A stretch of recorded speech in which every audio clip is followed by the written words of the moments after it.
Hello everyone, welcome back to my channel Achiever BSc में। तो आज मैं जनाब आप लोगों के सामने लाया हूं कि how to complete syllabus in 2 months, यानी 2 मंथ्स में सिलेबस को कैसे कंप्लीट करें। ये मेरा टारगेट है। इसका वीडियो पहले जा चुका है फिजिक्स का, कि आखिर फिजिक्स में कौन कौन सा इंपॉर्टेंट चैप्टर है जिसको मैं पढ़ के 90% से स्कोर एवं कर सकता हूँ फिजिक्स में। तो आप लोग का ये, अगर आप लोग वो वीडियो नहीं देखे हैं तो पहले उस वीडियो को देख ले जाकर।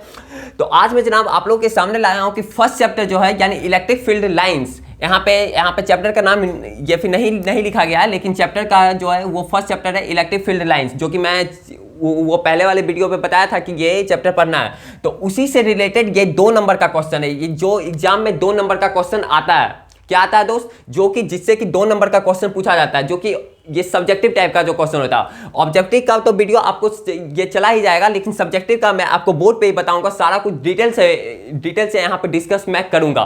तो आखिर दोस्त इसमें से कौन कौन सा इंपॉर्टेंट क्वेश्चन है यहाँ पे मैं लेकर आया हूँ, और भी इस चैप्टर से रिलेटेड और भी क्वेश्चन यहाँ पे आएगा। 2-2 नंबर का क्वेश्चन इस चैप्टर से रिलेटेड और भी रहेगा, 5-10 क्वेश्चन और रहेगा, लेकिन ये भी वेरी इंपॉर्टेंट क्वेश्चन है, जिससे कि आप यहाँ से 4 नंबर स्कोर आसानी से कर सकते हैं। गेन कितना नंबर दोस्त, 4 नंबर। यहाँ से ये 5 क्वेश्चन पढ़कर यहाँ से आप लोग का बोर्ड में 4 नंबर का क्वेश्चन पक्का आएगा, यानी 2 क्वेश्चन यहाँ से पक्का आएगा दोस्त, क्योंकि ये चैप्टर जो है ये काफी इंपॉर्टेंट चैप्टर है। यहां से क्वेश्चन आता ही आता है। तो दोस्त मैं देखता हूं कि आखिर ये 5 क्वेश्चन कौन कौन सा है जो कि बहुत इंपॉर्टेंट ये क्वेश्चन है, वेरी इंपॉर्टेंट क्वेश्चन। तो आखिर ये 5 चैप्टर कौन कौन सा है। तो दोस्त इसमें से फर्स्ट चैप्टर जो आ रहा है ये आता है व्हाट इज इलेक्ट्रिक चार्ज, यानी इलेक्ट्रिक चार्ज क्या होता है, व्हाट इज इलेक्ट्रिक चार्ज। तो मैं दोस्त आपको बताता हूं कि जिस प्रकार किसी ऑब्जेक्ट का एक मास जो है वो एक प्रॉपर्टी है, यानी एक फिजिकल क्वांटिटी है, यानी क्या है, एक क्वांटिटी होता है जो कि फंडामेंटल क्वांटिटी होता है। किसी भी ऑब्जेक्ट का, कोई भी ऑब्जेक्ट हो दुनिया में, कोई भी ऑब्जेक्ट हो, तो उसका क्या होता है, एक मास एक फंडामेंटल क्वांटिटी होता है। उसी प्रकार चार्ज भी किसी ऑब्जेक्ट का ये फंडामेंटल क्वांटिटी होता है। क्या होता है दोस्त, फंडामेंटल क्वांटिटी होता है। तो उसी प्रकार दोस्त, जिस प्रकार किसी ऑब्जेक्ट का एक मास जो है एक फिजिकल क्वांटिटी है, उसी प्रकार किसी भी ऑब्जेक्ट का जो चार्ज होता है ये एक फिजिकल फंडामेंटल क्वांटिटी होता है। फिजिकल क्या होता है, फिजिकल फंडामेंटल क्वांटिटी होता है। ये चार्ज आपको किस रूप में देखने को मिल सकते हैं दोस्त, तो आपको ये चार्ज इलेक्ट्रॉन, प्रोटॉन या न्यूट्रॉन के रूप में देखने को मिल सकते हैं। कहीं कहीं इलेक्ट्रॉन प्रोटॉन दोनों पाए जाते हैं। इलेक्ट्रॉन जैसे कि हाइड्रोजन जो एक एटम है उसमें न्यूट्रॉन नहीं होता है, बट इलेक्ट्रॉन और प्रोटॉन होता है। तो हाइड्रोजन एक ऐसा एलिमेंट है जिसमें कि न्यूट्रॉन नहीं पाया जाता है, सिर्फ इलेक्ट्रॉन और प्रोटॉन ही पाया जाता है। तो दोस्त आपको चार्ज ये मिलेंगे, सारा ऑब्जेक्ट में चार्ज होता ही होता है। तो ये भी एक चार्ज जो है ये एक फिजिकल फंडामेंटल क्वांटिटी होता है, ये क्वांटिटी होता है। जिस प्रकार किसी ऑब्जेक्ट का मास क्या है, मास जो वेट जो होता है, मास जो बोलते हैं कि इतना 5 किलोग्राम में जो भी है, तो उस प्रकार जो वेट होता है, मतलब मास जो होता है, उसी प्रकार किसी ऑब्जेक्ट का चार्ज भी एक फिजिकल फंडामेंटल क्वांटिटी होता है। तो ठीक है दोस्त, आप लोग ये डेफिनेशन याद कर लें। यहाँ से भी क्वेश्चन आता है कि व्हाट इज इलेक्ट्रिक चार्ज रहेगा क्वेश्चन में, तो आप लोग लिखिएगा कि charge is a physical fundamental quantity. जैसे कि इसमें से 3 प्रकार का चार्ज होता है, इलेक्ट्रॉन, प्रोटॉन, न्यूट्रॉन। अगर आप लोग ज्यादा लिखना चाहते हैं तो इलेक्ट्रॉन का चार्ज और मास दोनों लिख सकते हैं, प्रोटॉन का भी चार्ज और मास दोनों लिख सकते हैं। न्यूट्रॉन में चार्ज नहीं होता है बट उसमें मास होता है, इलेक्ट्रॉन पे नो चार्ज, लेकिन बट उसका मास होता है।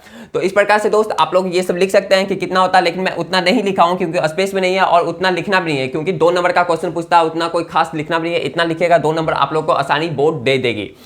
तो यही पहला क्वेश्चन तो ये हो गया। अब सेकंड क्वेश्चन पे आते हैं दोस्त। आखिर सेकंड क्वेश्चन क्या बोलता है, तो सेकंड क्वेश्चन बोल रहा है व्हाट इज कूलम्स लॉ। ये क्या है, कूलम्स लॉ। कूलम्स लॉ क्या है, तो कूलम्स लॉ जो दोस्त होता है ये होता है कि 2 चार्ज पार्टिकल के बीच में एक फोर्स लगता है। क्या होता है, एक फोर्स डेवलप होता है। आखिर एक फोर्स लगता है, कैसे लगता है भैया थोड़ा बताइए। तो मैं यहाँ बताता हूँ। जैसे मान लिया जाए, यहाँ पे थोड़ा ब्लैक मार्कर ले लेता हूँ तो थोड़ा ज्यादा आप लोग को दिखाई पड़ेगी। यहाँ पे देखिए, जैसे कि 2 चार्ज पार्टिकल है, मान लिया जाए एक Q1 है और एक Q2 है। एक क्या है, एक Q1 है और एक Q2 है। इसके बीच का सेपरेशन जो है वो R ले लेता हूँ, ठीक है। इसके बीच का सेपरेशन R ले लेता हूँ।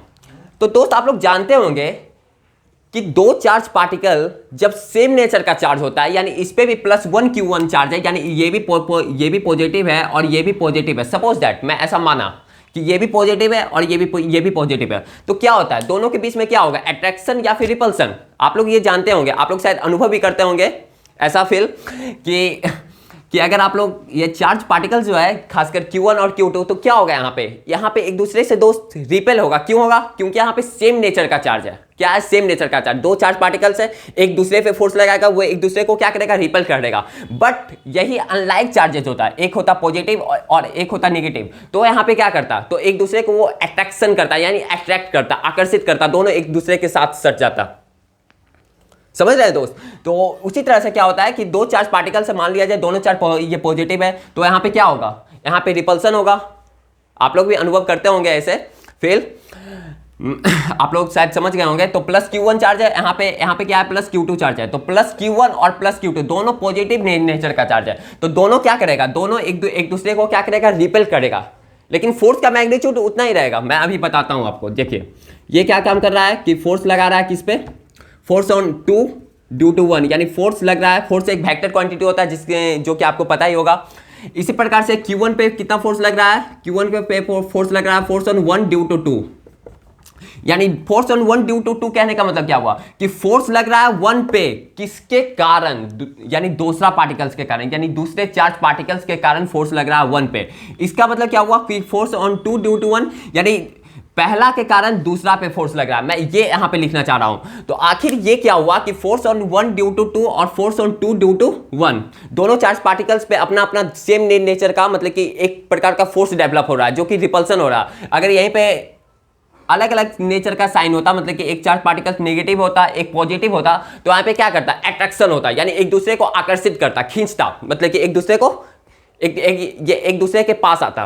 तो यहाँ पे दोस्त देखने को क्या मिल रहा है कि दोनों का मैग्नीट्यूड क्या होगा? सेम होगा। यहाँ पे देखता हूं कि फोर्स ऑन 1 ड्यू टू 2 ये मैग्नीट्यूड का साइन होता है, जैसा कि आप लोग जानते होंगे। ये मॉड जो लग जाता है फोर्स ऑन 2 ड्यू टू 1, ये इक्वल टू F के बराबर होगा। क्या के बराबर होगा? समझ गया कि दोनों के, क्योंकि आप लोग जानते होंगे न्यूटन्स का थर्ड लॉ आप लोग पढ़े होंगे कि every action is equal and opposite reaction. प्रत्येक क्रिया के बराबर विपरीत प्रतिक्रिया होती है। उसी प्रकार से यहाँ पे देखने को मिलता है। लेकिन फोर्स का मैग्नीट्यूड क्या रहेगा? मान लिया जाए F के बराबर हम मान लेते हैं, दोनों का मैग्नीट्यूड F के बराबर मान लेते हैं। तो क्या यहाँ पे देखने को मिल रहा है? और दोनों का सेपरेशन आ रहा है। तो डिफिनेशन क्या था? कूलम्ब्स लॉ क्या था कि दो चार्ज पार्टिकल जो होता है उसका जो फोर्स होता है ये डायरेक्टली प्रोपोर्शनल होता है चार्ज पार्टिकल्स के प्रोडक्ट के। यानी कहने का मतलब दोस्त कि फोर्स जो है ये डायरेक्टली प्रोपोर्शनल होगा Q1 और Q2 के। यहाँ पे स्पेस नहीं है, ये Q1 लिखा हुआ है और ये Q2 लिखा हुआ है। यानी फोर्स जो है ये डायरेक्टली प्रोपोर्शनल है Q1 और Q2 के। और force is inversely proportional to किसके होता है? R स्क्वायर के। यानी सेपरेशन जितना ज्यादा रहेगा, सेपरेशन जितना ज्यादा रहेगा, सेपरेशन का स्क्वायर जितना ज्यादा रहेगा, फोर्स उतना कम लगेगा। दोस्त एक दूसरे से बहुत दूर है, चार्ज पार्टिकल्स बहुत दूर है, तो क्या उतना खींच नहीं ना पाएगा। लेकिन अगर दोनों सेम नेचर का चार्ज है, और मतलब कहने का मतलब क्या हुआ, देखिए पहले ध्यान से समझिए। दो चार्ज पार्टिकल्स है, पहले था मान लीजिए इतना दूर पे है, समझ रहे हैं? एक चार्ज पार्टिकल से यहाँ रखा हुआ है, समझिए ये एक चार्ज पार्टिकल से, ये भी एक चार्ज पार्टिकल है, दोनों मार्कर। तो क्या हो रहा है? ये एक चार्ज पार्टिकल्स है और ये भी एक चार्ज पार्टिकल्स है। मान लिया कि ये एक R सेपरेशन पे रखा हुआ है, यानी इसके बीच का डिस्टेंस कितना है? R है। सपोज दैट मान लिया R, आप कुछ भी मान सकते हैं, 5 सेंटीमीटर, 5 मीटर, 6 मीटर, जो भी। तो मैं मान लिया कि ये R डिस्टेंस है। तो क्या होगा? इसके बीच में फोर्स मान लिया जाए लग रहा है, रिपल्सन लग रहा है, ये थोड़ा लग रहा है, इतना लग रहा है, जो भी फोर्स लग रहा है। लेकिन इसी चार्ज पार्टिकल्स को अगर मैं R डिस्टेंस से, R सेपरेशन से अगर कुछ ज्यादा सेपरेशन पे रख दूं, इतना दूर के सेपरेशन पे, तो क्या होगा? फोर्स क्या होगा? कम लगेगा, क्योंकि सेपरेशन बढ़ा तो फोर्स कम। देख रहे हैं? इनवर्सली प्रोपोर्शनल कहने का मतलब क्या होगा कि सेपरेशन बढ़ा तो फोर्स कम। और यही तो चार्ज पार्टिकल्स के प्रोडक्ट जो होता है ये फोर्स के डायरेक्टली प्रोपोर्शनल होता है। यानी प्रोडक्ट का चार्ज जितना ज्यादा होगा, फोर्स उतना ज्यादा डेवलप होगा। इसी प्रकार से सेपरेशन का स्क्वायर जितना कम होगा, फोर्स उतना ज्यादा होगा। सेपरेशन का स्क्वायर जितना ज्यादा होगा, यानी दोनों के बीच का डिस्टेंस जितना ज्यादा रहेगा, उतना फोर्स दोस्त कम लगेगा। तो ये क्या होगा कि force is directly proportional to Q1 Q2 और force is directly proportional to 1 upon R square बोल सकते हैं, या फिर force is inversely proportional to R square बोल सकते हैं। तो यहां से कंक्लूजन क्या निकलता है दोस्त? यहां पे मैं आ जाता हूं, ये थोड़ा स्पेस नहीं है, तो फोर्स यहां से क्या निकल जाएगा? Force is directly proportional to Q1 Q2 upon R square. आखिर ये डायरेक्टली प्रोपोर्शनल टू हटेगा तो एक कांस्टेंट आता है। क्या आता है दोस्त? एक कांस्टेंट आता है। क्या आता है? Force is equal to K Q1 Q2 upon R square. ये आता है, कांस्टेंट आता है। K यहाँ पे क्या है दोस्त? K यहाँ पे कांस्टेंट है, कूलम्ब्स कांस्टेंट इसको कहा जाता है। क्या कहा जाता है? Coulomb's constant. K क्या है दोस्त? कूलम्ब्स कांस्टेंट है, COLOUMBS, कूलम्ब्स कांस्टेंट। और के का वैल्यू कितना होता है दोस्त, आप लोग जानते होंगे शायद 9 into 10⁹ newton metre square per coulomb square. ये आप लोग नोट करना चाहते हैं तो नोट कर ले, यहाँ पे थोड़ा स्पेस कम था इसलिए मैं नीचे में लिखा है, यहाँ पे लिखना चाहिए था, इसके बाद मैं नीचे आ गया। तो के यहाँ पे क्या है, मैं ये बताना चाहता हूँ कि के यहाँ पे कूलम्स कांस्टेंट होता है, एक कांस्टेंट होता है जो कि किस पे डिपेंड नहीं करता है। तो के का वैल्यू कितना होता है, आखिर कांस्टेंट होता है उसका वैल्यू रहेगा, तो के का वैल्यू होता है 9 into 10⁹ newton metre square per coulomb square. 9 into 10⁹ newton metre square per coulomb square. तो आप लोग समझ गए दोस्त कि व्हाट इज कूलम्स लॉ, क्या है कूलम्स लॉ। मैं एक बार फिर से बोल देता हूं कि दो चार्ज पार्टिकल्स के बीच में एक फोर्स डेवलप होता है, जो कि फोर्स जो होता है वो चार्ज पार्टिकल्स के प्रोडक्ट के डायरेक्टली प्रोपोर्शनल होता है, यानी उस पर डिपेंड करता है, डायरेक्टली प्रोपोर्शनल पर डिपेंड करता है, और उसके बीच के सेपरेशन पे भी, सेपरेशन के स्क्वायर पे भी डिपेंड करता है।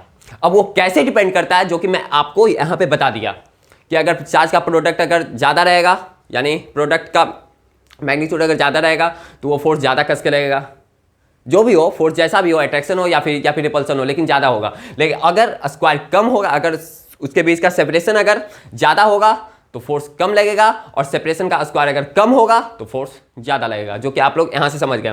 तो इसको मैं दोस्त, अगर आप लोग इसका नोट्स बनाना चाहते हैं तो नोट्स बना ले, अगर ऐसे तो आपको पीडीएफ मिल ही जाएगा, इसका सारा कुछ मटेरियल आपको अचीवर एजुकेशन वेबसाइट पे, जो कि आप लोग गूगल पे सर्च मार सकते हैं, अचीवर एजुकेशन वेबसाइट है, गूगल पे या क्रोम पे सर्च मारे, या फिर इसी के डिस्क्रिप्शन बॉक्स में लिंक दिया गया है, वहां पे भी आपको इसका पीडीएफ सारा कुछ मिल जाएगा। लेकिन अगर आप लोग उतारना चाहते हैं तो इसको नोट्स कर सकते हैं, क्योंकि मैं इसको रब करूंगा, ये जो भी लिखा हूं इसको मैं रब करूंगा, क्योंकि हो सकता है कि अलग क्वेश्चन को भी समझाने का यहाँ पे स्पेस मिले। तो आप लोग अगर दोस्त इसका फोटो अगर लेना चाहते हैं, कुछ भी स्क्रीनशॉट कुछ भी करना चाहते हैं तो आप लोग कर सकते हैं, नोट्स बनाइए या फिर स्क्रीनशॉट ले लीजिए। मैं साइड हट जाता हूँ। हाँ, तो देखिए दोस्त, अब मैं इसको रब कर रहा हूँ।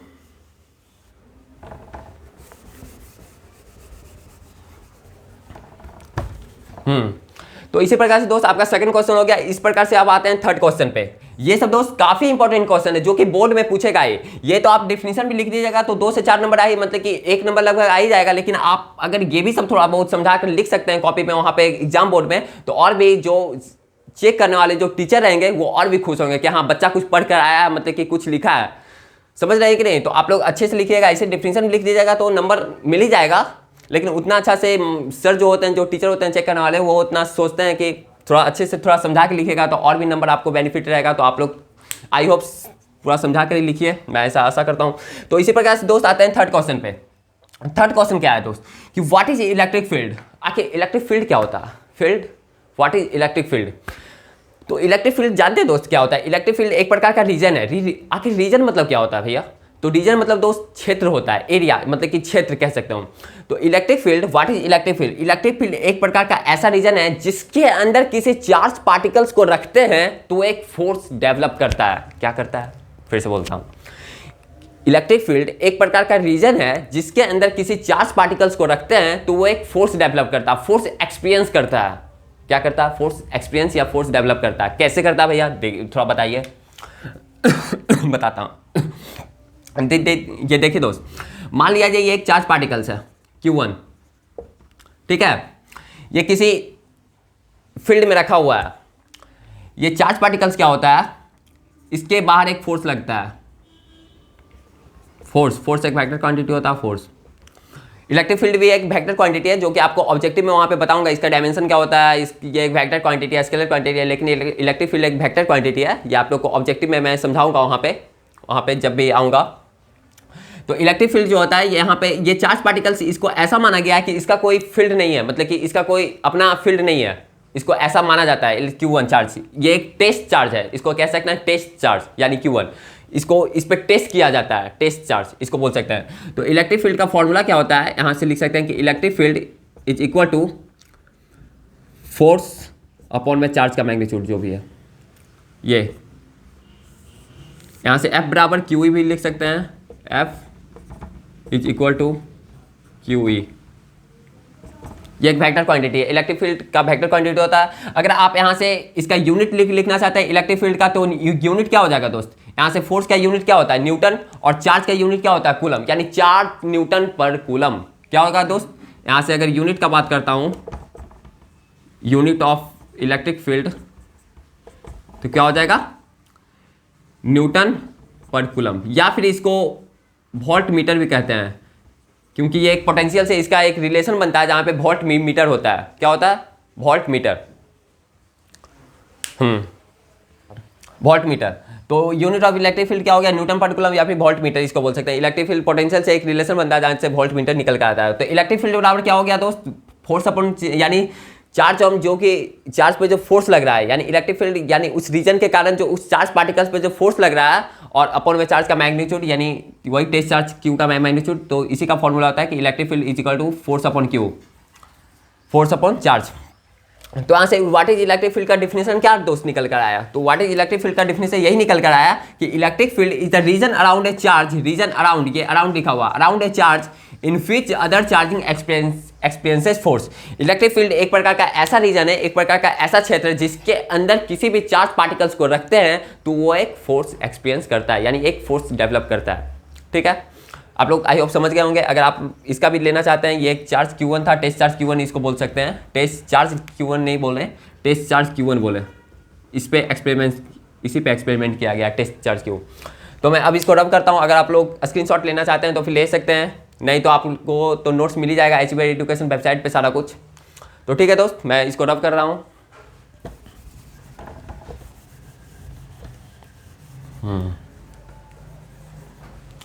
अब देखिए, अब आते हैं चौथा क्वेश्चन पे।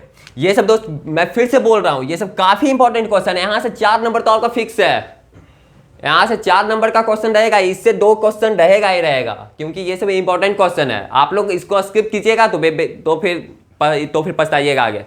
बोल देता हूं पहला यही बात। देखिए दोस्त, यहां से 4 नंबर क्वेश्चन क्या बोलता है? What is electric field lines? Electric field lines क्या है? इलेक्ट्रिक फील्ड लाइंस एक इमेजिनरी लाइंस है दोस्त, जो कि आप इसको देखने ही नहीं सकते हैं। इमेजिनरी किसी भी चीज को आप देख सकते हैं, रियल चीज को ना देख सकते हैं। इमेजिनरी चीज को आप कैसे देख सकते हैं? तो इलेक्ट्रिक फील्ड लाइंस जो है वो एक इमेजिनरी लाइंस होता है। क्या होता है? इमेजिनरी लाइंस होता है। इलेक्ट्रिक फील्ड को भी आप नहीं देख सकते हैं, उसी प्रकार से इलेक्ट्रिक फील्ड लाइंस को भी नहीं देख सकते हैं। तो वही इलेक्ट्रिक फील्ड ही तो इलेक्ट्रिक फील्ड लाइंस हुआ। तो आखिर इलेक्ट्रिक फील्ड लाइंस जो है वो एक इमेजिनरी लाइंस है। तो आखिर इससे क्या होता है, रिलेशन क्या बनता है? तो इलेक्ट्रिक, मान लिया जाए ये एक इलेक्ट्रिक फील्ड लाइंस है, ऐसे करके, ठीक है। ये क्या है? इलेक्ट्रिक फील्ड लाइंस है, इलेक्ट्रिक फील्ड लाइंस। ये EFL और ऊपर में जो S लिखा हुआ है, इसके मतलब हुआ electric field lines, lines LINES, L और S कहने का मतलब लाइंस। यहां पे भी लिखा हुआ होगा, कहां पे? हाँ, यहाँ पे इलेक्ट्रिक फील्ड या फ्लक्स में खासकर ये लिखा हुआ है, लेकिन EFL S कहने का मतलब कि इलेक्ट्रिक फील्ड लाइंस। तो इलेक्ट्रिक फील्ड लाइंस क्या होता है, इसका शॉर्ट फॉर्म यहाँ पे लिख देता हूँ ऐसे करके, EFLS, EFLS कि what is electric field lines. तो इलेक्ट्रिक फील्ड लाइंस क्या होता है? ये एक इमेजिनरी लाइंस है जिसपे कि अगर टेंजेंट खींचा जाए तो एक इलेक्ट्रिक फील्ड के डायरेक्शन को शो करता है। मतलब कि कहने का मतलब दोस्त मेरा ये हुआ कि अगर ए पॉइंट पे हम इलेक्ट्रिक फील्ड देखना चाहते हैं कि कितना है, तो यहाँ पे एक टेंजेंट खींच ले। क्या करें? टेंजेंट। टेंजेंट मतलब क्या होता है? टेंजेंट आप लोग सर्कल में ये पढ़े होंगे क्लास 10th में। तो यहाँ पे इलेक्ट्रिक फील्ड का डायरेक्शन इसका पता चल जाएगा कि आखिर इसका डायरेक्शन कितना है। ए पॉइंट पे इलेक्ट्रिक फील्ड का डायरेक्शन किस ओर है, वहाँ पे टेंजेंट आप खींच ले। मान लिया जाए इसी तरह से आप पॉइंट बी पे, यहाँ पे पॉइंट बी है और यहाँ पे आप लोग इसका डायरेक्शन देखना चाहते हैं कि इलेक्ट्रिक फील्ड का डायरेक्शन किधर है। तो आप लोग क्या काम करें, यहाँ से टेंजेंट खींच ले, तो यहाँ से पता चल जाएगा electric field at point B पे कितना है। Electric field at point B, यहाँ पे टेंजेंट खींच ले तो आपको बी पॉइंट पे पता चल जाएगा इलेक्ट्रिक फील्ड। इसी तरह से तो वही हुआ दोस्त। इसका डिफिनीशन क्या हुआ? मेन तो डिफिनीशन वहाँ पे लिखना है, मेन तो आपको क्वेश्चन आंसर बनाना है। ये तो मैं समझा रहा हूँ आपके अंदर स्टैंडिंग के लिए कि आपके खोपड़ी में घुसे। अब खोपड़ी में नहीं घुसाइएगा तो इसका कोई तो मतलब बनता नहीं है, मेरा तो फिर बोलना बेकार चला जाएगा। तो आप लोग खोपड़ी में समझाइए, मतलब घुसाइए कि आखिर क्या है, इसका फीलिंग जगाइए। फीलिंग नहीं जगेगा तब तक कोई उपाय नहीं है, कोई उपाय नहीं। याद कितना कीजिएगा, याद कीजिएगा भलो, इसको आप समझ जाइएगा तो ऑटोमेटिक याद हो जाएगा। जब आप इसको समझ जाइएगा तो खुद दिमाग में, ब्रेन में बैठ जाएगा याद करने का। डिफिनेशन वहाँ पे आसानी से लिख जाइएगा। लेकिन याद कितना करिएगा दोस्त, एक चीज़ याद करने का होता है। इसलिए मैं आपको अंडरस्टैंडिंग में समझा भी रहा हूँ कि आप लोग समझिए, दिमाग में, खोपड़ी में घुसाइए। जो भी खोपड़ी में अलवल चीज़ है उसको निकालिए और दिमाग में ये चीज़ को ये घुसाइए, क्योंकि अब एग्जाम आने वाला है। एग्जाम में स्कोर नहीं अच्छा कीजिएगा तो फिर आप समझ ही रहे हैं, डॉट डॉट डॉट ही हो जाएगा, ये आपका हो जाएगा, बैंड बच जाएगा, समझ जाइए। तो फिर क्या हुआ? What is electric field lines? तो it is an imaginary lines tangent to which gives the direction of electric field. क्या काम करता है दोस्त? यहाँ पे टेंजेंट एक्स शो किया जाता है जो कि पॉइंट ए पे इलेक्ट्रिक फील्ड का डायरेक्शन शो करता है। समझ गए हैं? तो वही है, डेफिनेशन इसका क्या है कि it is an imaginary lines tangent to which gives the direction of electric fields. यानी इलेक्ट्रिक फील्ड लाइन से एक इमेजिनरी लाइंस होता है जिसमें कि जिस पर कि अगर टेंजेंट खींचते हैं तो उस पॉइंट पे इलेक्ट्रिक फील्ड का डायरेक्शन शो करता है। ठीक है। इसी प्रकार से दोस्त आते हैं क्वेश्चन नंबर 5 पे। क्वेश्चन नंबर 5 क्या है कि व्हाट इज इलेक्ट्रिक फ्लक्स। आखिर फ्लक्स क्या होता है? फ्लक्स का दोस्त सिंबल ऐसे होता है, आखिर मैं यहाँ पे दिया नहीं हूँ।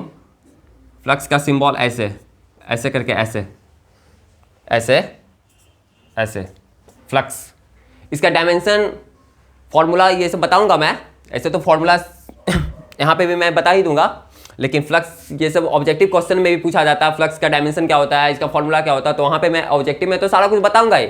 यहाँ तो मैं डिफिनीशन के साथ में समझा रहा हूँ सारा कुछ कि आपका खोपड़ी में ये घुस है। खोपड़ी में आपको नहीं घुसाएगा तो इसका कोई मतलब बनता नहीं है। खोपड़ी में यहाँ पे घुसाइए सारा कुछ, क्योंकि अब एग्जाम आने वाला है। तो इलेक्ट्रिक फील्ड इलेक्ट्रिक फ्लक्स का सिंबल ऐसा होता है, ऐसे करके। तो देखिए इसको मैं रब करता हूं पहले।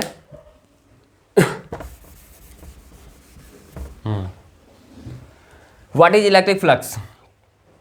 तो इलेक्ट्रिक फ्लक्स मतलब क्या होता है दोस्त? इलेक्ट्रिक फ्लक्स मतलब होता है यही है कि सिंपली इसका मीनिंग जो निकलता है कि इलेक्ट्रिक फील्ड लाइंस किसी सरफेस से कितना क्रॉस कर रहा है, यानी number of electric field lines passing through a surface, यानी किसी सरफेस से कितना number of electric field lines pass कर रहा है, उसी को बोलते हैं दोस्त इलेक्ट्रिक फ्लक्स। सिंबल से नहीं दोस्त कुछ पता चलता है, सिंबल से ही पता चलाइए ना कुछ। देखिए ना, हम तो ये निकाले हैं कि सिंबल ऐसा होता है इसका इलेक्ट्रिक फ्लक्स का। तो आखिर ये समझ आइए सरफेस है, इससे इलेक्ट्रिक फील्ड लाइंस क्रॉस कर रहा है, इसको समझ आइए कि इलेक्ट्रिक फील्ड लाइंस है, ये वाला जो लाइंस है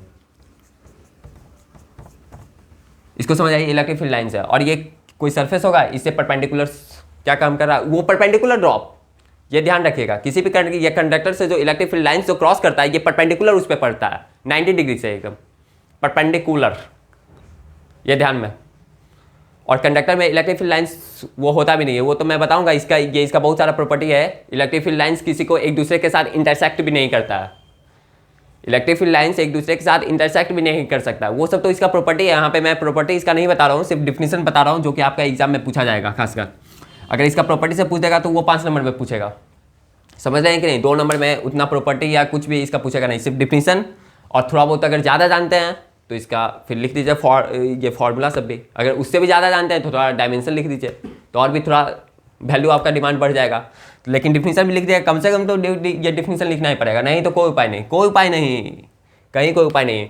व्हाट इज इलेक्ट्रिक फ्लक्स। तो इलेक्ट्रिक फ्लक्स का मीनिंग क्या हुआ कि electric flux simply means number of electric field lines crossing through a surface. किसी भी सरफेस से कितना number of electric field lines cross कर रहा है, सब ये समझे?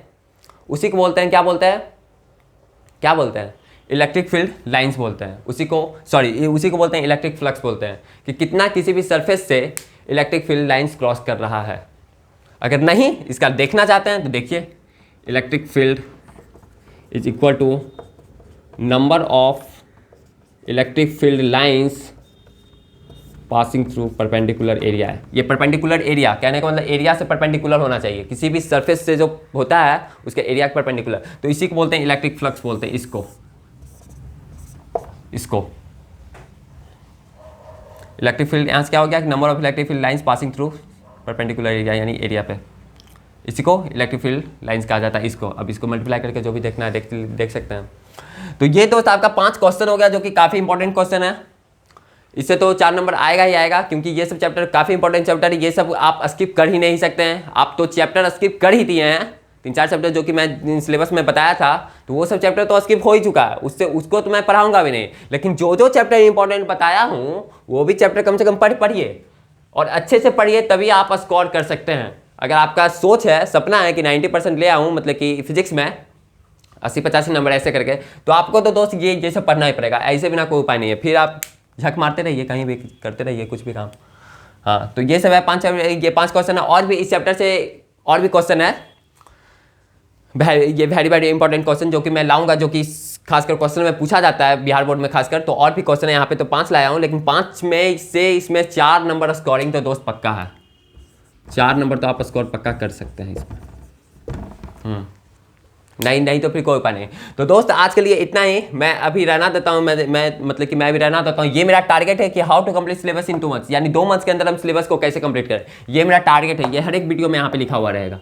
और फिजिक्स में उसको 90%। और अगर आप लोग इस चैनल पर नए आए हैं तो यूट्यूब चैनल को सब्सक्राइब करें। और यहाँ पे बिल्कुल अच्छे से पढ़ाया होगा, बिल्कुल समझाकर, पूरा एकदम डिटेल में फ्री ऑफ कॉस्ट सारा कुछ होगा, पूरा डिटेल में एकदम समझाकर। मैं फिजिक्स और केमिस्ट्री पढ़ाऊंगा, मैथ पढ़ाएंगे अंकित सर, एक है जो कि NITian है, ये NIT में भी वो मतलब इंजीनियरिंग का तैयारी कर रहे हैं, NIT यहाँ दुर्गापुर से। तो आप लोग जैसा जानते ही हैं वो एक NITian है मतलब कि। तो आप लोग यहाँ पे सारा कुछ फ्री ऑफ कॉस्ट पढ़ाया होगा, आप लोग यहाँ पे कीजिए, सारा कुछ कीजिए।